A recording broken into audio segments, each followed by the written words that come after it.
Jean Rivière, on parle de plus de 400 formations en ligne, c'est juste énorme. Son secret, il a transformé la création en un véritable système. Dans cette analyse, on va décortiquer ses stratégies pour construire des produits qui tiennent la route sans y laisser sa peau. Ok, on attaque direct dans le vif du sujet. Pourquoi est-ce que la plupart des premiers produits d'info, ils se plantent? C'est la grande question, le problème que tout créateur connaît.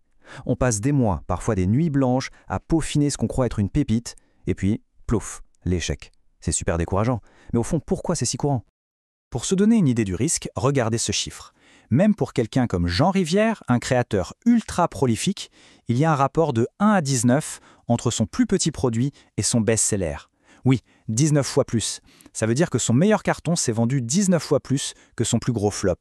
C'est la preuve qu'on ne peut quasiment jamais prédire un succès à l'avance, même avec des tonnes d'expérience. Et ça nous amène au cœur du problème. Écoutez bien cette phrase de Rivière. Il dit que c'est criminel de conseiller à des créateurs qui débutent de commencer par la création d'un énorme produit. C'est fort comme mot, criminel. Il s'oppose vraiment à ce conseil classique de tout miser sur un seul gros lancement. Pour lui, c'est pas juste risqué, c'est carrément destructeur. Un échec au début peut tuer la motivation dans l'œuf. Alors, voilà le programme. D'abord, on va s'attaquer à l'illusion du premier produit. Ensuite, on verra comment changer d'état d'esprit avec la création comme pratique. Après ça, du concret. 3 formules de produits qui marchent. On enchaînera sur un secret d'efficacité, standardisé pour créer plus, et on finira en beauté avec une leçon de psychologie marketing, vendre ce que les gens veulent. Première partie donc, l'illusion du premier produit. L'idée de consacrer des mois à un seul produit est une illusion super dangereuse. C'est un pari hyper risqué qui, le plus souvent, ne rapporte rien. L'erreur monumentale, c'est ça. Passer des mois et des mois à créer un truc hyper complet, hyper exhaustif, qui a toutes les chances de faire un flop. Cette approche du tout ou rien, elle mène presque inévitablement à l'épuisement. Et quand le produit ne marche pas comme prévu, et c'est très souvent le cas, des mois de travail partent en fumée. Le sentiment d'échec est tellement fort que la plupart des créateurs jettent l'éponge. Du coup, la solution, ce n'est pas de travailler encore plus dur, non, c'est de changer complètement de perspective. Il faut arrêter de voir la création comme un événement unique, un grand soir. Il faut la transformer en une routine, une pratique, presque un rituel. En fait, on a le choix entre 2 chemins. D'un côté, la mentalité du grand lancement, beaucoup de stress, des résultats complètement aléatoires et l'épuisement au bout. De l'autre côté, l'approche de la pratique constante, peu de stress, des progrès garantis et quelque chose de durable. Rivière utilise une super analogie. C'est comme apprendre le piano. On ne devient pas pianiste en jouant 12 heures d'affilée une seule fois. C'est la régularité qui fait toute la différence. Et concrètement, qu'est-ce que ça apporte cette pratique régulière? D'abord, on se construit un vrai catalogue de produits. Et ça va vite. Ensuite, on peut servir les mêmes clients encore et encore, sans devoir repartir de zéro à chaque fois. Et surtout, on apprend beaucoup plus vite ce qui marche et ce qui ne marche pas. Chaque nouveau produit devient de moins en moins un pari et de plus en plus une valeur sûre. On crée sans stress, sans drame. Bon, on a parlé de la mentalité, maintenant passons à la pratique. Comment on trouve des idées de produits qui fonctionnent à coup sûr ou presque? Rivière Pro propose une boîte à outils toute simple avec 3 formules qui ont fait leurs preuves. Ces 3 formules, ce sont de vrais raccourcis pour générer des idées qui claquent. La première, comment X sans Y. La deuxième, la nouvelle façon de X. Et la troisième, le parcours. Voyons voir ce que ça donne en détail.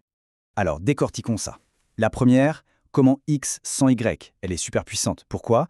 Parce qu'elle promet un résultat que les gens veulent, le X, tout en leur enlevant le truc le plus pénible, l'obstacle majeur, le Y. Ensuite, la nouvelle façon de X. Là, on se positionne contre les méthodes classiques. Et enfin, le parcours. Ça offre une structure, un plan d'action étape par étape sur une durée définie. C'est ultra rassurant et super motivant. Ok, on a les idées. Maintenant, comment on fait pour produire plus vite sans bâcler le travail? La réponse, elle tient en un mot, standardisation. Ça peut sonner un peu robotique, pas très créatif, mais en fait, c'est tout le contraire. Le but, c'est de libérer la créativité.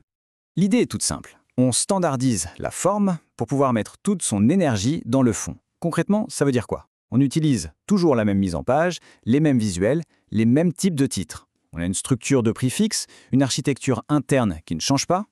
Toutes ces petites décisions, on les prend une bonne fois pour toutes et ça libère une charge mentale énorme à chaque nouvelle création. Et pourquoi on fait tout ça? Pour pouvoir concentrer 100% de son énergie, de sa créativité, sur ce qui compte vraiment, le contenu. En automatisant le contenant, toute la puissance créative va au contenu. C'est là qu'est la vraie valeur.